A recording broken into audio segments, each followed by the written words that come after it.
Good evening छात्रों। सबसे पहले मैं अपना परिचय देता हूँ। मेरा नाम है PS कामले और मैं आपके लिए हिंदी विषय का अध्यापन करने वाला हूँ। ठीक है, तो आपकी जो हिंदी की किताब है, उस हिंदी किताब की शुरुआत या प्रारंभ ध्वनि इस पद्य से हुई है, कविता से हुई है। और ये जो पहला पद्य है, इस पहले पद्य से हम अपने अध्ययन की शुरुआत करते हैं। और इस पहले पद्य के जो कवि हैं वह है सूर्यकांत त्रिपाठी निराला।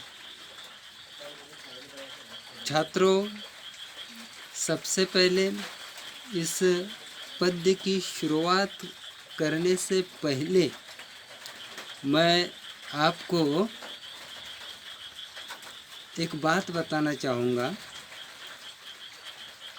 आपको पढ़ाया हुआ इस पद्य के बारे में कोई दिक्कत है, कोई परेशानी है, आपको कुछ भी समझ में नहीं आ गया है, एकाध शब्द का अर्थ नहीं समझ में आ रहा है, तो आप मुझे पूछ सकते हैं। आप मेरा जो व्यक्तिगत नंबर है, मोबाइल नंबर, उस मोबाइल नंबर पर आप मुझे कभी भी फ़ोन भी कर सकते हैं। ठीक है, तो हम इस पद्य की शुरुआत करते हैं। पद्य की शुरुआत करने से पहले इस पद्य के, इस कविता के जो कवि है सूर्यकांत त्रिपाठी, उनका जीवन परिचय थोड़ा बहुत जान लेते हैं। ठीक है, सूर्यकांत त्रिपाठी निराला। निराला उनको प्यार से कहा जाता था या उनका वो उपनाम था। देखिए, निराला इस शब्द का अर्थ है अलग। जैसे कि एकाध दिन कक्षा में एकाध छात्र एक रंगी बेरंगी कपड़े पहनकर आता है तो सबसे अलग दिखता है। उसी प्रकार निराला जी का जो व्यक्तिमत्व था, वो व्यक्तिमत्व हिंदी साहित्य में अलग प्रकार का था। उसके बारे में आगे मैं आपको बताऊंगा। ठीक है, तो सूर्यकांत त्रिपाठी जी का जन्म 1899 में हुआ और मृत्यु 1961 में हुई।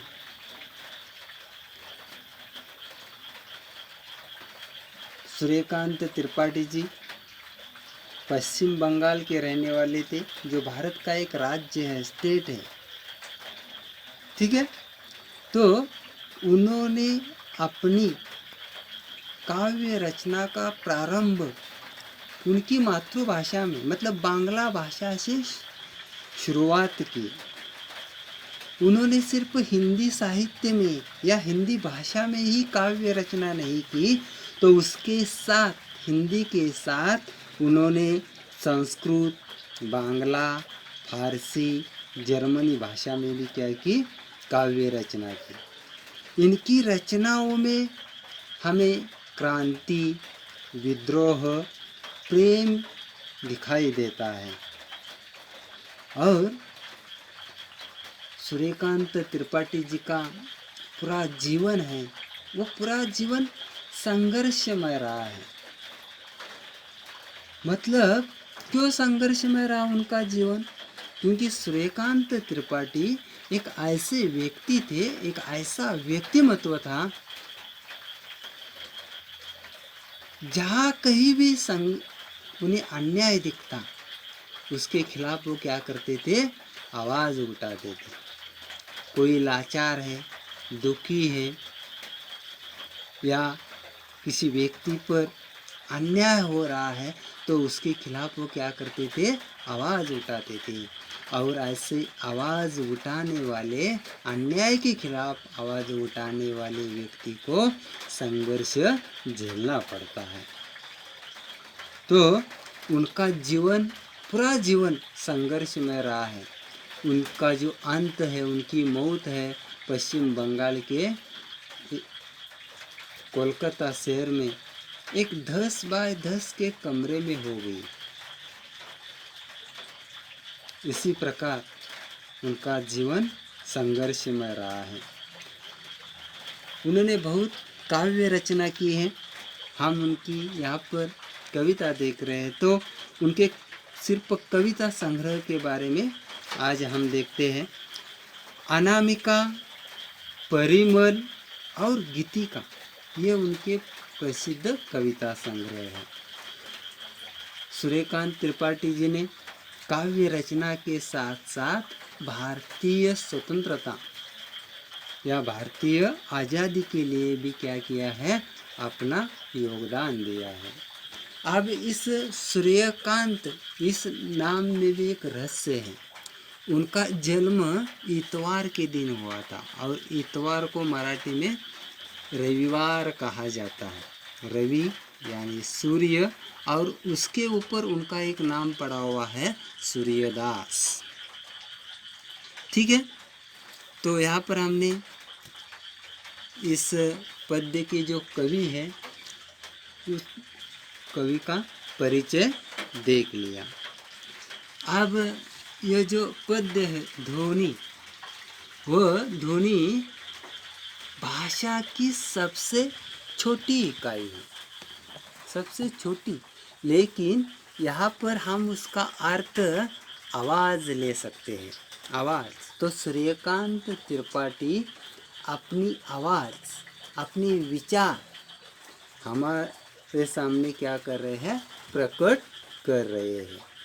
देखिए, ध्वनि कविता में सूर्यकांत त्रिपाठी जी ने निसर्ग का बहुत ही सुंदर और अद्भुत मनोहर वर्णन किया है। इस कविता में उन्होंने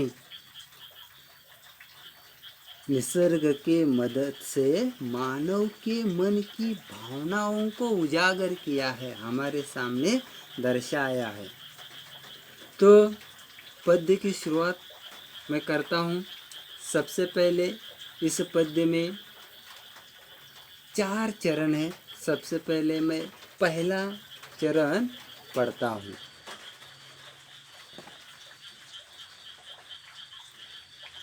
अभी न होगा मेरा अंत, अभी अभी ही तो आया है।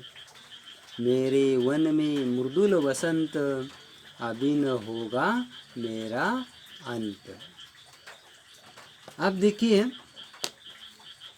ये जो पहला चरण है, वो पहला चरण का अध्ययन करने से पहले इस पहले चरण के जो नए शब्द हैं, वो नए शब्दों को हम समझ लेते हैं। मैंने आपको समझ में आ जाए, आपको दिखे, इसलिए यहाँ पर नए शब्दों का थोड़ा बहुत अर्थ भी लिखा है। अंत यानी नष्ट होना, मृदुल, मृदुल यानी नाजुक, कोमल, वन यानी जंगल, पेड़ों से भरा हुआ जंगल। ठीक है, और वसंत, वसंत यह भारत के 6 ऋतु है। इन 6 ऋतु में से एक वसंत है। अब 6 ऋतु कौन कौन से हैं? शरद, वसंत, हेमंत, ग्रीष्म, वर्षा और शिशिर। ठीक है, तो यहाँ पर या इस पहले चरण में लेखक ने वसंत ऋतु के माध्यम से वो किस प्रकार आशावादी है, यह बताने का प्रयास किया है। और लेखक का जीवन हमने पहले ही अध्ययन किया कि संघर्षमय है। अब जो संघर्ष से हारता है वो मृत होता है, उसका जीवन खत्म होने के बराबर है। जो संघर्ष से लड़ता है वही जीवित रहता है। तो यहाँ पर वसंत ऋतु के माध्यम से पहले चरण में कवि क्या कहना चाहते हैं कि मैंने पहले ही कहा कि लेखक अन्याय के खिलाफ आवाज़ उठाते थे। तो ऐसे व्यक्ति के बहुत से विरोधी थे, तो उनके जो आलोचक थे, विरोधक थे, उनको वो बताना चाहते हैं। सूर्यकांत त्रिपाठी इस पहले चरण के माध्यम से बताना चाहते हैं कि वो लोग कहते हैं कि निराला जी आप खत्म हो गए, अब वो कुछ नहीं कर सकते। तो ऐसे लोगों को निराला जी इस पद्य चरण के माध्यम से क्या बताना चाहते हैं कि अभी तो मैंने वसंत रूपी यौवन की शुरुआत हुई है। वसंत रूपी यौवन की शुरुआत है, अभी न होगा मेरा अंत। मैं अभी नष्ट होने वाला नहीं हूँ, मैं अभी अभी तो आया हूँ मेरे मन में, क्योंकि मैंने अभी अभी क्या किया है, वसंत रूपी यौवन में, जवानी में शुरुआत हुई है, अभी मेरा अंत नहीं होने वाला है। अब वसंत कब आता है? वसंत आता है मार्च और अप्रैल के महीने में। और इस महीने में आपको मालूम है क्या होता है, पेड़ों में नए पत्ते आ जाते हैं, नई डालियाँ आ जाती है, नई नई कलियाँ खिल जाती है। मतलब पेड़ का जो रूप है वो पेड़ का रूप ही बदल जाता है, नया रूप उसमें आ जाता है। उसी प्रकार मेरा रूप अभी क्या चुका है, बदल चुका है। मैंने वसंत रूपी यौवन की क्या हो चुकी है, शुरुआत हो चुकी है। अभी मेरा अंत नहीं हो सकता, क्योंकि अंत किसका होता है? जिस व्यक्ति के अंदर उत्साह, उमंग और जीने की इच्छा कूट कूट कर भरी है, वो व्यक्ति कभी भी नहीं मर सकता। जब उसके अंदर की खुशी, उल्लास और उत्साह खत्म हो जाता है, तब वो व्यक्ति क्या हो जाता है, जिंदा होते हुए भी मुर्दे की समान है, क्योंकि उसका शरीर होता है जिसकी इच्छाएं मर चुकी होती है। ठीक है, तो कवि कहना चाहते हैं, वो बताना चाहते हैं हमें कि मैं अभी मरने वाला नहीं हूँ, नष्ट होने वाला नहीं हूँ, क्योंकि मेरे अंदर क्या है, उमंग है, जीने की इच्छा है। और जब तक मेरे अंदर जीने की इच्छा है, मैं नष्ट होने वाला नहीं हूँ। तो इस चरण के माध्यम से हमें पता चलता है कि निराला जी आशावादी कवि है। देखिए, जीवन में सबसे महत्वपूर्ण आशा होती है, कल ऐसा होगा, इस आशा पर ही व्यक्ति क्या होता है, जीवित रहता है। तो व्यक्ति को हमेशा आशावादी रहना चाहिए, सकारात्मक होना चाहिए, नकारात्मक, निगेटिव कभी भी हमें नहीं रहना है।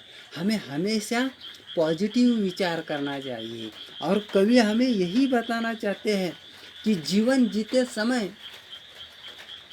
हमें अनेक प्रकार के कठिन प्रसंग आ जाएंगे, हमें मुश्किलों से लड़ना पड़ेगा, लेकिन उससे कभी हारना नहीं है।